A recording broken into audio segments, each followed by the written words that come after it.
everyone, and welcome to another edition of Almost Martha. And today I am going to be trying to use some leftovers. I had a brunch yesterday, a nice Christmas brunch. We had ham and bacon, and I had ham left over. And I'm trying to think different ways to use the ham. So I think I'm going to make a soup today and make a potato leek soup with ham, a little bit of cheese sprinkled on top. I think it's going to be really good because it's cold today, so soup is always great on a cold day. So hold on and let's make some yummy potato leek soup with some ham and to stay in the Christmas spirit. Okay, we're going to start by chopping our leeks, and make sure that you rinse these leeks really, really well. I've sometimes come in here and found them to be really sandy, so you had to wash very carefully. Now, you don't want to go into the dark green, so at a certain point you just have to stop. The light green is okay, the dark green is not. And we're just going to throw this in the pot. We're going to put 2 tablespoons of butter. Calls for unsalted butter, but I just read an article that says you can just do this sort of interchangeably. So it's not as big of a deal to try to have to use unsalted butter. So if you have unsalted butter on hand, terrific. If you don't, then. And here's what I'm talking about right here. See that? That is why we have to wash really carefully. So before I go any further, I'm just going to wash these because I want to get at least one more cut out of that. Okay, the more you get close to the green, the dirtier, the more you're going to see this sandy stuff. It's really hard. You can't wash the inside of it, right? So you have to be careful as you're cutting it that you're not getting any sandiness in your slices. And you can pretty much see in the slice if there's going to be any of that in there. So you can just inspect those two and make sure you haven't gone too far and you've gotten some dirt and grit in there. So these are all good. So I have my leeks. I'm going to add those 2 tablespoons of butter and just start to saute these leeks a little bit. My leeks are sauteing, and now I have 2 large russet potatoes that I'm going to peel. So I was recently peeling an eggplant, and I was like, oh gosh, I hate peeling vegetables. I hate peeling vegetables. And then I read this article that said, you should change out your vegetable peeler every year.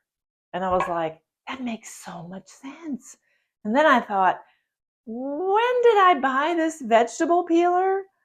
It could have been 10 years ago. So I immediately bought a new vegetable peeler, and it does make it much easier because it's nice and sharp, right? You got to be careful of your fingers, whoops, and all of that. But boy, does it work so much better. So rule of thumb, and I'm making a mental note for myself every year, change out your vegetable peeler. And one of the great things that makes cooking easier is working with good tools. So make sure your knives are sharp. If they're not sharp, you could end up kind of hurting yourself. And make sure that your vegetable peeler is not a decade old. How about that? Yeah, that's good advice. Good advice. Okay, so I'm going to, now in this soup, we're going to end up pureeing everything.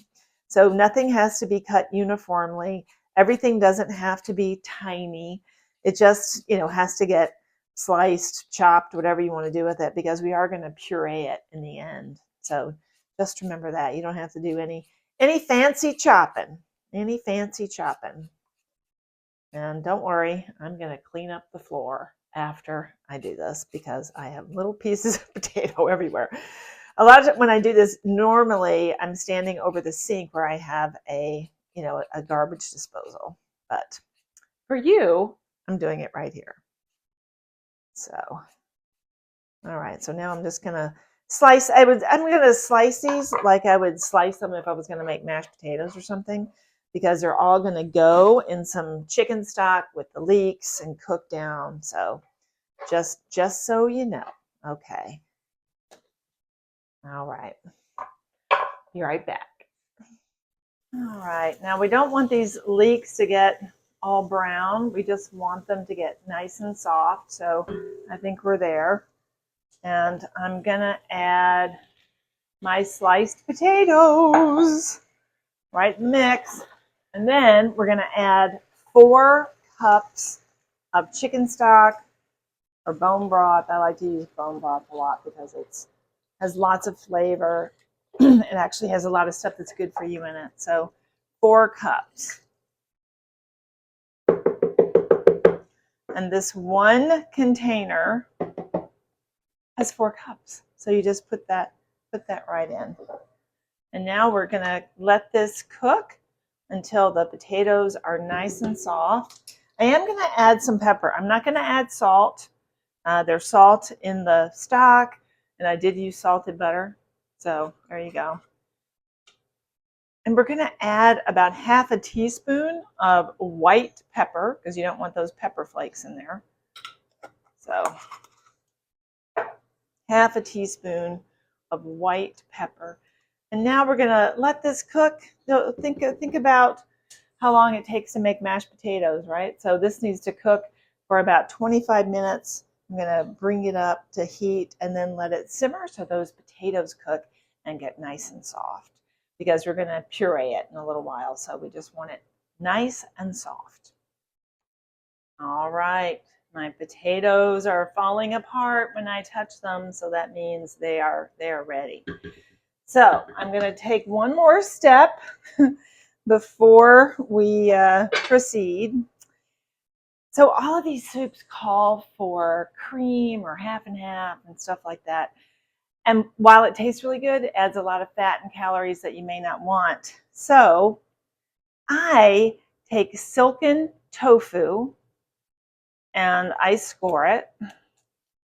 And then I've drained it already in the sink. And now I just dump this into the soup.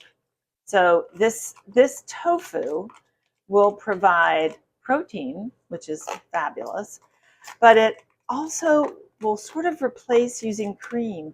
You know, one of my favorite stores, gourmet grocery stores, is Zabar's in Manhattan, very famous store, and I love their lobster bisque.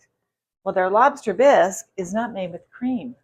No, they make it creamy by using tofu. And believe me, they're not a health food store. So there's got to be something to it. So whenever I make cream of cauliflower soup or, whatever it is, instead of so much cream, I use tofu. But first, I'm going to get the tofu in here and I'm going to let it simmer with the vegetables so it will sort of take on the flavor of what's in the pot. So we've cooked the potatoes for about 25 minutes and they're nice and falling apart. Now we've added the tofu and we're just going to let it simmer for about another 10 minutes before we start whipping this baby up. So do your work, tofu. All right, we are just about ready.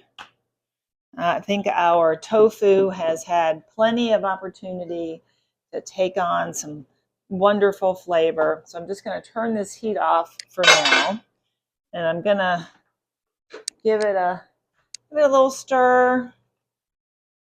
Oh, it does smell good. Yes, it does. It does smell good. Okay. So there are many kinds of immersion blenders, and if you don't have one, Christmas is coming up. So you should ask for one because it's so much easier than trying to deal with a blender when you're making these soups. They're really, really, seriously, get one. Ask Santa for one. This one has all different levels of how fast you want it to go and all this stuff.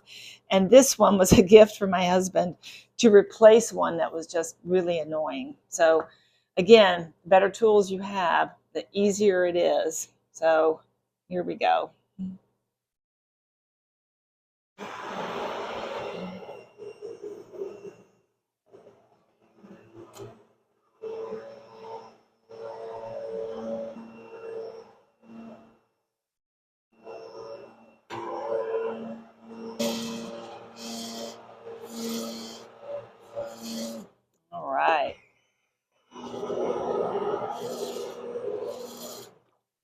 right.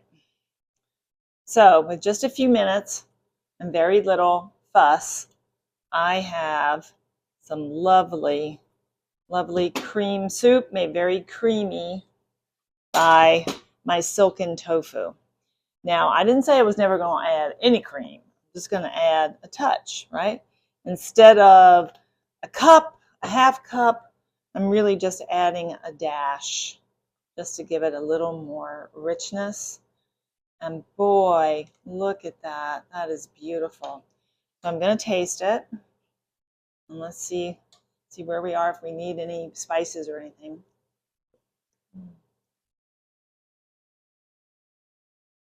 Mm. Mm. That's lovely. That is really lovely. So I'm going to add just a little bit of salt. And if you recall, I really haven't added salt up until this point. I've just been, I did have the bone broth. I did use butter with salt, but it needed just a tad more. So just a few grinds. So really, it's at this point, it's sort of salt to taste. You might like a lot of salt. You might like just a little bit of salt. So here you go. And look how beautifully creamy and everything this soup is. Lots of flavor. Okay. So now the last thing I'm going to do is I'm going to add my ham. So I've got about 2 cups of diced ham, maybe just under 2 cups. And we're going to put that right in. Now when we serve it, I am going to top it off with just a little bit of cheese for garnish and maybe some crushed potato chips. We'll see. We'll see. But now I am going to just keep this a little warm until we are ready for dinner. But that is a lovely meal. It's light in fat. It has protein, even though it's a potato soup, right? So I think it's going to be really good. And we've added that ham to it, which will also enrich that flavor in there. So I'm just going to keep it on a very low heat. And we're going to let all those flavors meld just a little bit before we have dinner tonight. So I'll finish up. We'll have a beautiful bowl. You'll get to see it at the end. And I think you're really going to like it. All right. I have just dished up a lovely bowl of our great soup. And I have some grated cheddar cheese that I grated with my food processor yesterday.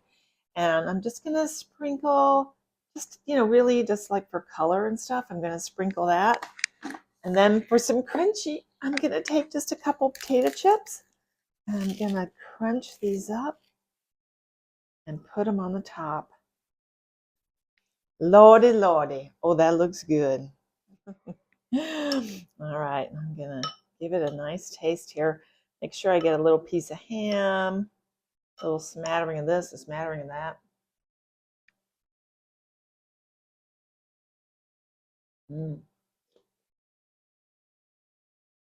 Mm. Mm, mm, mm, mm. Wow, that is really good. Mm. Mm. Oh, I love it. And it's so cold out there. I have some bread in the oven. It's going to be great. So if you want this recipe, go to almost-martha.com. You can find this and all the other recipes that I've done, but oh, so perfect for a nice winter evening. So we have potato, leek, and ham soup garnished with some cheddar cheese and a little bit of potato chips just for some crunchies. So I hope you enjoy it. I hope you make it. You might have ham left over from any meal at Christmas time. This is a great way to use it. So hope you enjoy it. Thanks. We'll see you next time.